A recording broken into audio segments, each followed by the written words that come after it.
election জিকিলে মই 1 লাখ লৰা ছোৱালীক চাকৰি দিম সবে ভাবিছিলে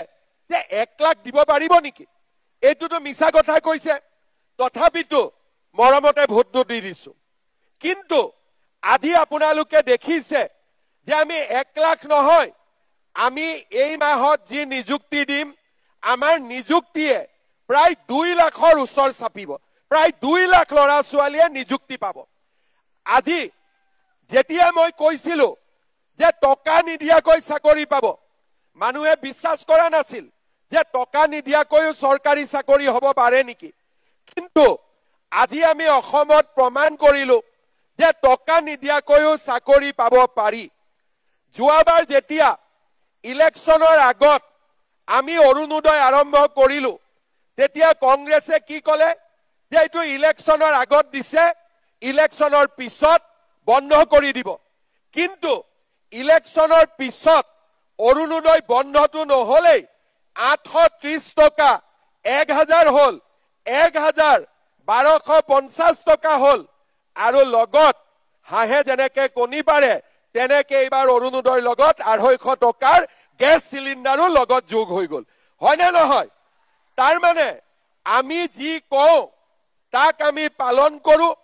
বিনামূলীয়া চাউলে হওক বা আমাৰ আজি প্ৰধানমন্ত্ৰী ডাঙৰীয়াই ৰেশন কাৰ্ডত 5 লাখ টকালৈকে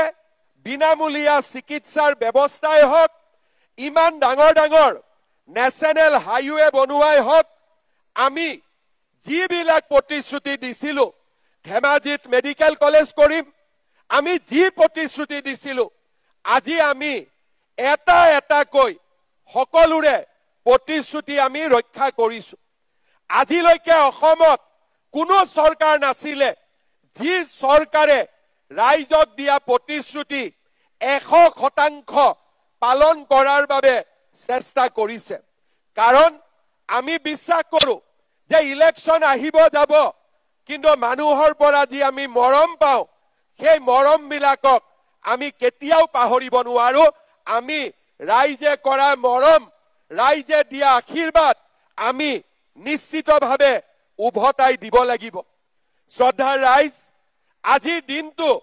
মোৰ বাবে এটা আনন্দৰ দিন মই লোকসভা ইলেকশনৰ সময়ত জোনাই আই মাতৃসকলক প্ৰতিশ্ৰুতি দিছিলো যে আমি আপোনালোকক ইলেকশনৰ পিছতেই 10,000 টকাটো দিয়াৰ ব্যৱস্থা কৰিম আজি আপোনালোক ইয়াত উপস্থিত আছে 11টাৰ মিটিং 9টা বজাতে আপোনালোক ইয়াত আহিছে তাৰ মানে আপোনালোকে জানে যে আজি মামা আহিব আমাক টকাটো দিবই এইটোকে কয় বিশ্বাস আৰু এই বিশ্বাস আমি সদায় ৰাখিবৰ বাবে চেষ্টা কৰো মই আজি এই কথাখিনি আপোনালোকক এই কাৰণে কৈছো যে আমাৰ অসমত স্বাধীনতাৰ পিছত মানুহে কংগ্ৰেছৰ চৰকাৰ দেখিছিলে ইলেকশনৰ সময়ত যি কক কোনো দুখীয়া মানুহে চৰকাৰী আঁচনি পোৱা নাছিলে ইলেকশন আহিলে লুঙি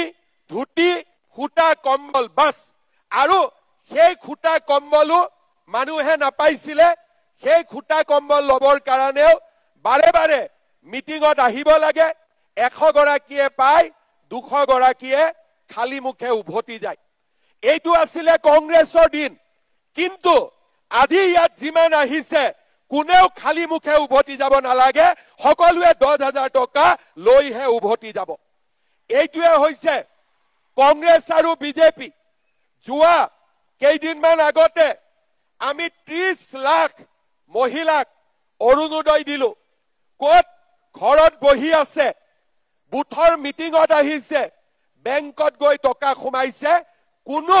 কষ্ট পাবলগীয়া হোৱা নাই শ্ৰদ্ধাৰ আই মাতৃসকল আজি মই সকলোৱে আমি আপোনালোকক আৰু এটা কথা ক'ব খোজো আজি যে আমি 10,000 টকা আপোনালোকক দিম সেইটো শেষ নহয় আমাৰ উদ্দেশ্য 10,000 টকা দিয়া নহয় আমাৰ উদ্দেশ্য জোনাই সমষ্টিৰ আই মাতৃসকলক লাখপতি বাইদেউ বনোৱা আমাৰ সংকল্প আৰু আমাৰ প্ৰতিশ্ৰুতি আমি লাখপতি বাইদেউ কেনেকে হব পাৰো আজি আপোনালোকে দেখিছে যে লাখপতি বাইদেউ হোৱাটো বহুত ডাঙৰ কথা নহয় আমি যদি ইচ্ছা কৰো আমি লাখপতি বাইদেউ হব পাৰো আজি যদি আপোনালোকে খবৰ কৰে আমাৰ জোনাই গাঁৱৰ লুহিজান মাছগাঁৱৰ আজি মন্দিৰা দেউৰী বাইদেউ তেখেত লাখপতি বাইদেউলৈ পৰিণত হৈছে কেনেকে পৰিণত হৈছে যে আজি বাইদেৱে জৈৱিক ষ্ট্ৰবেৰী আৰু ভোট জলকীয়াৰ খেতি কৰি নিজে লাখপতি বাইদেউলৈ ৰূপান্তৰ হৈছে আজি আমাৰ 3 নম্বৰ সিমেন্ট চাপৰি জোনবিৰি আত্মসহায়ক গোটৰ দৰে বহুতে মাত্ৰ সপ্তাহত 10 টকাকৈ জমা কৰি আজি গ্ৰুপটো নিজৰ ভৰিৰ ওপৰত থিয় কৰিছে আমাৰ অসমত 4 লাখ আত্মসহায়ক গোট আছে 4 লাখ আত্মসহায়ক গ্ৰুপত 40 লাখ মহিলা জড়িত হৈ আছে এই 40 লাখ মহিলাক আমি লাখপতি বাইদেউ বনাব লাগে মোদী ডাঙৰীয়াই কৈছে যে মই ভাৰতত 3 কোটি মহিলাক লাখপতি বাইদেউ বনাব খুজো আৰু অসমত আমি 40 লাখ বাইদেউ 40 লাখ মাক আমি লাখপতি বাইদেউ বনাব খুজো আৰু তাৰ কাৰণে আজি আমি অসমত এটা এক প্ৰকাৰ কব গলে এটা বিপ্লৱৰ আমি সৃষ্টি কৰিছো আত্মসহায়ক গোট গঠন হোৱাৰ আগতে যিসকল মহিলা ঘৰত সোমাই আছিল আজি আত্মসহায়ক গোটে আমাৰ মহিলাসকলক বাহিৰলৈ লৈ আহিলে স্বামীৰ উপাৰ্জনত আজি আমাৰ মহিলাসকলে হাত উজান দিয়ে আৰু মহিলাসকলে স্বামীৰ কষ্ট অলপ হলেও কমাবৰ কাৰণে চেষ্টা কৰে নিজৰ লৰা ছোৱালীক শিক্ষিত কৰিবৰ কাৰণে প্ৰচেষ্টা কৰে আজি আমাৰ অসমৰ নাৰী শক্তিয়ে এক প্ৰকাৰ কব গলে গোটেই ৰাজ্যখনতে এক নতুন বিপ্লৱৰ সৃষ্টি কৰিছে সেইবাবে মই কেতিয়াবা কওঁ যে আমাৰ মহিলাসকলে ঘৰখন চলাবলৈ যিমান কষ্ট কৰে মোৰ লগত যদি আৰু টকা থাকিলেহেঁতেন মই হয়তো অৰুণোদয় আঁচনিও একেদিনাই 3000 টকা কৰি দিলোহেঁতেন কিন্তু আজি আমি দুখীয়া দেশ তথাপিতো আজি আপোনালোকে দেখা পাইছে যে 830 টকাৰ পৰা অৰুণোদয় 1250 আৰু 250 টকা গেছ এতিয়া 1500 টকালৈকে যাবৰ বাবে আৰম্ভ কৰিছে আজি আমি 10,000 টকা মহিলাসকলক ইয়াত দিম কিন্তু 10,000 টকাত আমি ৰখি নাযাওঁ কাৰণ আমি লাখপতি বাইদেউ হ'ব লাগিব আৰু তাৰ কাৰণে মই আপোনালোকক কেইটামান পৰামৰ্শ দিব খুজিছো আজি 10,000 টকা পোৱাৰ লগে লগে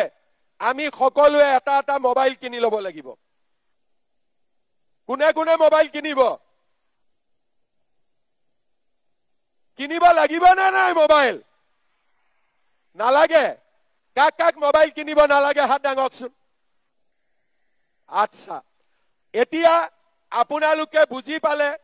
যে 10,000 টকাটো দি আমি মোবাইল নিকিনো ঠিক আছে কি কৰিম আমি এই 10,000 টকা দি